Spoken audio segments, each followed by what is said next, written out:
It is time to uncover a story that has been systematically buried. A story of betrayal, state brutality, and the silencing of millions in Assam. Since 1947, the Indian state has unleashed a series of injustices upon Assam, turning a land of rich culture and history into a landscape of fear and deprivation. This is not just a regional tragedy. It is a global scandal that the world must no longer ignore. Let's begin with the facts. Assam, forcibly integrated into the Indian Union at partition, was promised autonomy and respect. But what did the people receive? The so-called special status in the constitution turned out to be nothing but a hollow gesture.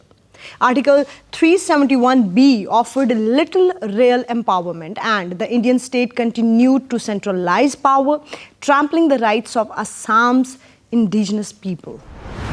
The constitutional injustice did not stop there. The Citizenship Amendment Act (CAA) and the National Register of Citizens (NRC) are the latest tools of discrimination. In 2019 alone, nearly 2 million people, many of them indigenous, were rendered stateless. Even the Supreme Court of India questioned the fairness of this process. These policies, under the pretense of national security, are clear violations of human dignity and international law. But constitutional betrayal is only the beginning. Politically, Assam has been subjected to puppet governments and repeated dismissal of elected assemblies.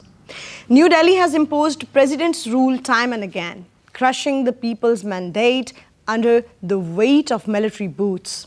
When Assamese voices demanded justice during the historic Assam movement and the recent anti-CAA protests, the response was always the same: arrest, censorship, bullets. Ask yourself, is this democracy or is it colonial rule dressed in modern clothes? The story grows darker with the systematic socio-economic marginalization of Assam. Despite producing more than 15% of India's oil and powering the nation with its tea and resources, Assam remains among the poorest states. Over 32% of Assamese live in poverty, double the national average. The benefits of Assam's natural wealth flow to Delhi and corporate elites, while ordinary people face unemployment, underfunded schools, and crumbling hospitals. This is not neglect, it is exploitation. And what about security? India claims to keep Assam safe with the draconian Armed Forces Special Powers Act, AFSPA, a law that gives soldiers the license to kill with impunity. Assam has endured AFSPA almost continuously since 1958. Human Rights Watch and Amnesty International have documented thousands of cases of extrajudicial killings, torture, and rape. Crimes committed with full legal cover from New Delhi. The recent voting massacre, where the army killed 14 unarmed villagers, is just one of countless tragedies. No one was held accountable.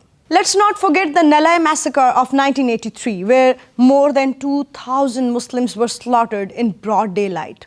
No convictions, no justice. The state's only response: silence. Faced with decades of betrayal, is it any wonder that the people of Assam demand freedom?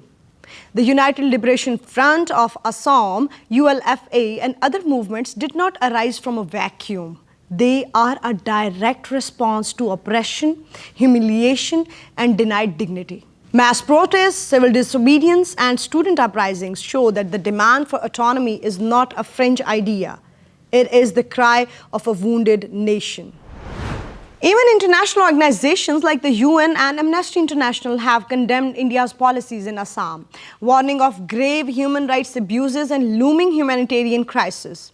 Yet, the world looks away, and New Delhi continues its campaign of intimidation. How long will the international community remain silent while millions are denied their rights, their history rewritten, and their voices suppressed?